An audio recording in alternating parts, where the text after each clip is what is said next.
Hello students, let us start with the third chapter of your syllabus, and the name of the chapter is Sources of Finance for a Joint Stock Company. Sources of Finance for a Joint Stock Company. Let us start with question 1. Question 1. Show with the help of a flowchart the different sources of funds or finance for a joint stock company. Full stop. I repeat, question number 1. Show with the help of a flowchart the different sources of funds or finance for a joint stock company. Answer, you write down the reference, textbook page number 41. Textbook page number 41. You see page number 41 of your textbook and open the bracket from the very first line which says sources of funds. See that flow chart? Start the bracket from the very first line and close the bracket after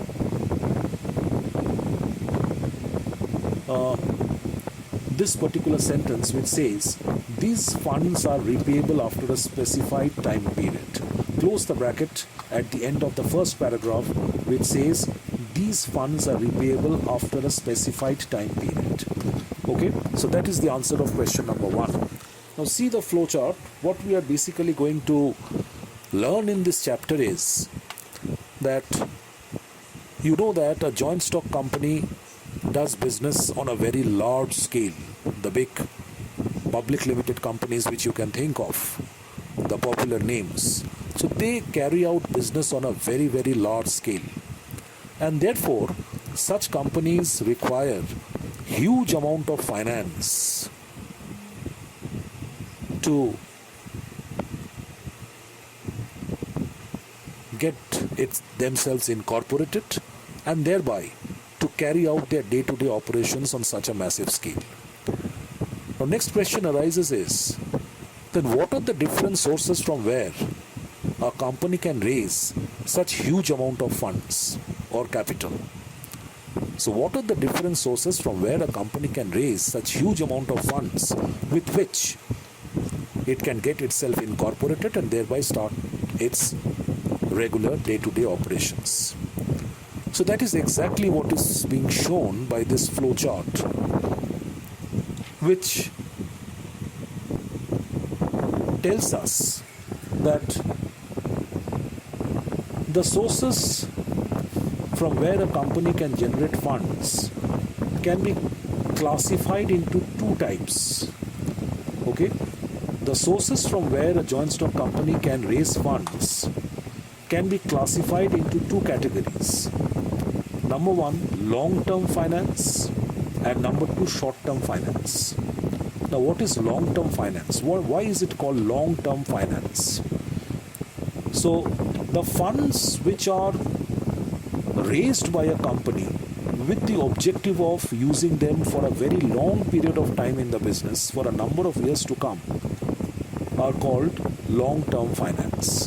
The funds which are raised by a company with the objective of using them in the business for a very long period of time, for a number of years to come, will be referred to as long-term finance.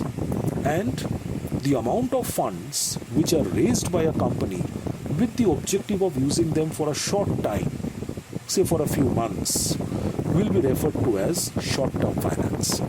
The funds which will be acquired by a company, raised by a company, with the objective of using them for a short period of time, will be referred to as short-term finance. So this chart shows us that the different sources from where a company can raise long-term finance are equity shares, preference shares, retained earnings, debentures. It should be long-term loans from commercial banks, and number 6, it should be long-term loans from financial institutions. So these are the major sources from where a company can raise long-term finance. And the funds raised from these sources will be used by the company for a number of years to come, for a very long time. And what are the sources from where a company can raise short-term finance? These are public deposits, Number 2 will be short-term loans from commercial banks. Short-term loans from commercial banks. Trade credit, customer advances, factoring, inter-corporate deposits, and installment credit. So these are the major sources from where a company can raise funds for short-term use. And that is why they are called short-term finance. Now another important thing to understand now is that okay, we have seen that a company can generate funds from a number of sources. Long-term funds can be generated from a number of sources. Short-term funds can also be generated from a number of sources. So the next point to understand is that, which is explained in the next paragraph, that who will provide these long-term funds and short-term funds to the company? Who are the fund providers? So the answer to this is that the company can raise both long-term funds as well as short-term funds from two groups of people, or from two areas, you can see. The company can raise both long-term finance and short-term finance from two areas. Number one is called owned funds or owned capital, and number two, borrowed funds or loan capital. Number one, owned funds or owned capital, and number two, borrowed funds or loan capital. Owned funds or owned capital are the funds, as the name suggests, which are provided by the owners, that is the shareholders of the company. And the company can raise funds from its owners by issuing equity shares, by issuing preference shares, and through retained earnings. So these are the ways how a company can raise funds from its owners, and the funds raised from the owners will be termed as owned capital or owned funds. Now, borrowed capital or loan capital, what is it? The amount of funds which is provided to a company by its lenders or creditors will be called borrowed capital or loan capital from the point of view of the company. Okay? So the funds provided by the lenders and creditors to the company will be called loan capital or borrowed funds from the point of view of the company. And the company can raise such borrowed funds or loan capital from a number of areas, like by issuing debentures to the public, by accepting public deposits or fixed deposits from the members of the public, through trade credit and installment credit, and by taking long-term loans as well as short-term loans from the commercial banks and other financial institutions. So these are the areas from where a company can borrow funds. So our discussion of the first topic is over. So we have come to understand very clearly that a company needs a huge amount of capital to be incorporated and to carry out its day-to-day operations, and therefore it has to raise funds from a number of different sources. And we discussed that what are these different sources from where a company can raise its funds. Let us now move on to question number 2. Write question number 2, all of you. What is meant by a share in the context of a company? What is meant by a share, S-H-A-R-E, in the context of a company? Question mark. Please write down the answer. A share refers to a part in the share capital of a company. Full stop. A share refers to a part, P-A-R-T, in the share capital of a company. It is one of the units into which the share capital of a company can be divided. It is one of the units into which the share capital of a company can be divided. After full stop, write. A share indicates the amount of interest which its owner has in the assets and profits of the company.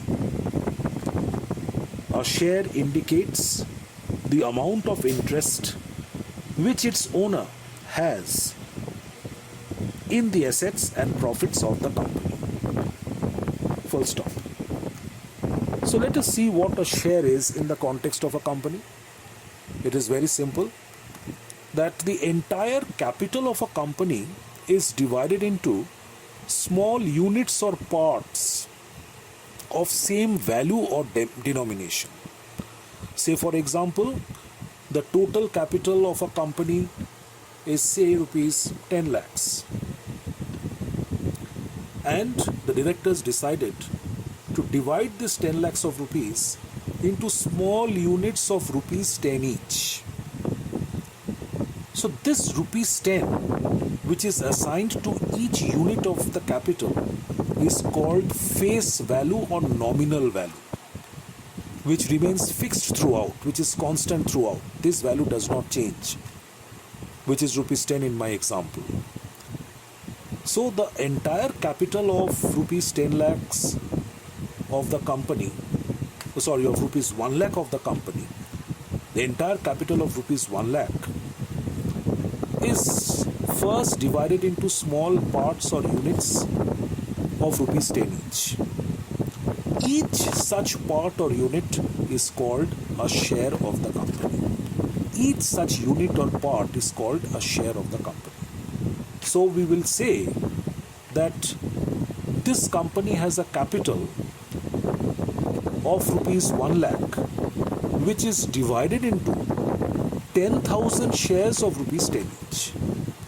This company has a capital of rupees 1 lakh, which is divided into 10,000 shares of rupees 10 each. So that is what a share is. And the share always indicates the amount of interest which its owner, that's the shareholder, has in the assets and profits of the company. Now write question number 3. Name the two types of shares which can be issued by a company. Name the two types of shares which can be issued by a company. Full stop. Write down the answer. A public company limited by shares can issue two types of shares, colon. A public company limited by shares can issue two types of shares, colon. Next line. Number A, equity shares. Number A, equity shares. And number B, preference shares. Number B, preference shares. Full stop. So a public limited company, that means a company, you have studied about public limited company and private limited company in class 11. So you must be knowing what type of a company is a public limited company and what type of a company is a private limited company. So a public limited company is one which can generate its capital by issuing securities, by selling securities to the members of the public, to the common people. So that is why it's called a public limited company. So a public limited company can issue two types of shares and raise capital. A public limited company can issue two types of shares and raise its capital. Number one, equity shares, and number two, preference shares. Write down the next question. Question number 4. What do you understand by equity shares? Question mark. What do you understand by equity shares? Answer, write down. Textbook, page number 41. Textbook, page number 41. First mark the portion, see page number 41, the lower part of the page. start the bracket from the last paragraph. Shares which carry no preferential rights or priority in the payment of dividend and in the repayment of capital are called equity shares or ordinary shares. Equity shares are issued prior to other securities and repaid at the last. Dividend on such shares is payable only when there are profits and the company declares dividend. Close the bracket after declares dividend. So that's the meaning of equity shares. So what do you understand by equity shares of a company? So equity shares are a type of shares which a company can issue and raise capital. But these shares do not carry any preferential right or special right in the payment of dividend, number one, and number two, in the repayment of capital. It means that equity shares enjoy no preference or no priority either in the payment of dividend or in the repayment of the principal amount of capital. Which actually means when you study preference shares, you will understand that these particular things in a better way. It actually means that after the company has paid dividend to the preference shareholders, then only it can pay dividend to the equity shareholders. After dividend has been paid on the preference shares, a company can declare and pay dividend on the equity shares. So therefore, equity shares do not enjoy any preference in the matter of payment of dividend. Okay? Dividend on equity shares is paid after paying dividend on the preference shares.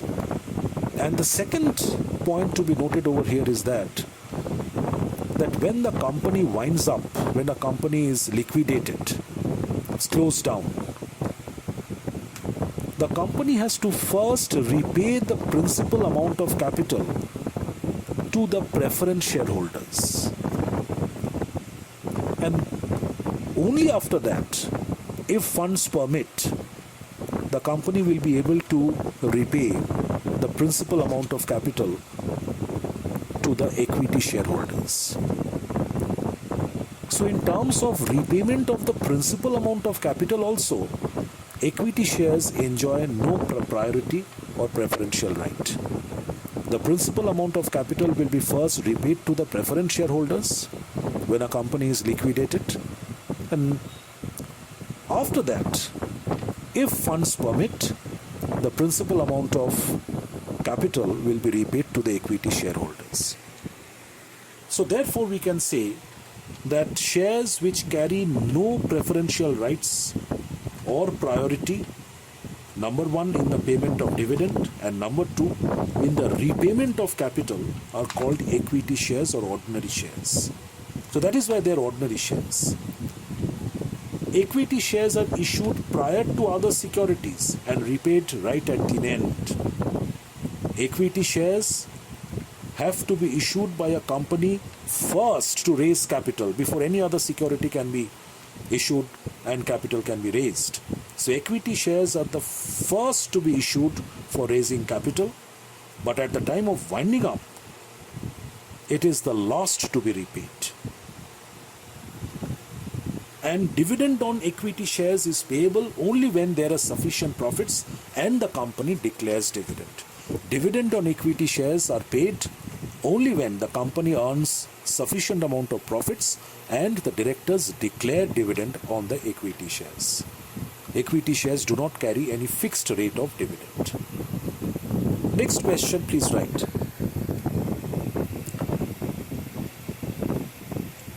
Mention the important features of equity shares. Mention the important features of equity shares. Full stop. answer, write down reference textbook page number 42. Textbook page number 42. See page number 42 of your textbook and open the bracket from features of equity shares and close the bracket after feature number 4, after point number 4. So let us go through the characteristics or features of equity shares. Number 1, equity shares are issued prior to preference shares and debentures.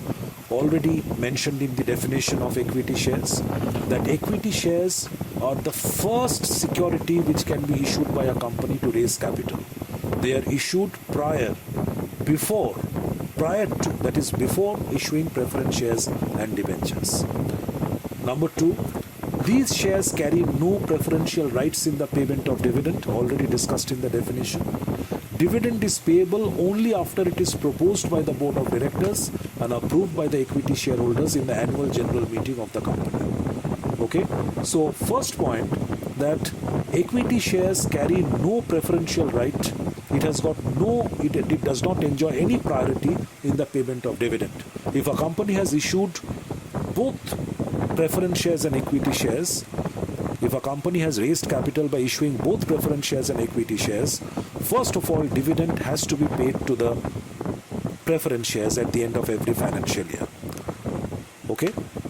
So, equity shares carry no preferential rights in the payment of dividend, and dividend on equity shares can only be paid if a company earns sufficient amount of profits and a rate of dividend is proposed by the board of directors of the company, and that dividend is approved by the equity shareholders in the annual general meeting of the company. Characteristic number 3, equity share capital is repaid at the last in the event of winding up of the company, which is also mentioned in the definition, that in terms of redemption of capital also, repayment of capital also, equity shares enjoy no preferential right. If a company has raised capital by issuing both these shares, preference and equity shares, at the time of winding up of the company, the principal amount of capital which has been raised by issuing preference shares will be repaid to the preference shareholders first, and then only the turn will come for the equity shareholders to get their capital, their principal investment back from the company. So equity share capital is repaid at the last in the event of winding up of the company, after the company repays all its liabilities, current liabilities, short-term loans, long-term loans, debentures, public deposits, preference share capital. After repaying all its liabilities, only at the end, if funds permit, the company is going to repay the principal amount back to the equity shareholders. And point number 4, holders of equity shares generally enjoy voting rights. They are also entitled to the residual profits of the company. But one big advantage which equity shareholders enjoy is that they are considered as the real owners of the company, the real co-owners of the company, because they take the maximum amount of risks. So therefore, it is only the equity shareholders who are invited in the annual general meeting of the company, and they are given the right to vote in the annual general meeting of the company when important decisions are taken through a system of voting. And whenever a company earns huge amount of profits, it is the equity shareholders who reap the benefit of this and get very high rate of dividends in those particular years. Another characteristic, it is my suggestion that you write down one more characteristic, which will be point number 5. You can write in the textbook itself that equity shares, point number 5, please write down, equity shares carry no fixed rate of dividend. Point number 5, equity shares carry no fixed rate of dividend. Full stop.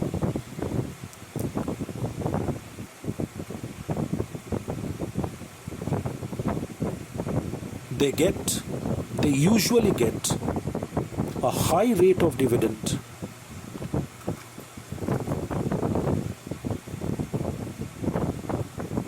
when the company manages to earn huge amount of profits. Equity shareholders, I repeat the sentence, equity shareholders get a high rate of dividend when a company manages to earn huge amount of profits in a particular year. Full stop. However, equity shareholders can get a very low rate of dividend. However, equity shareholders can get a very low rate of dividend, or even no dividend at all,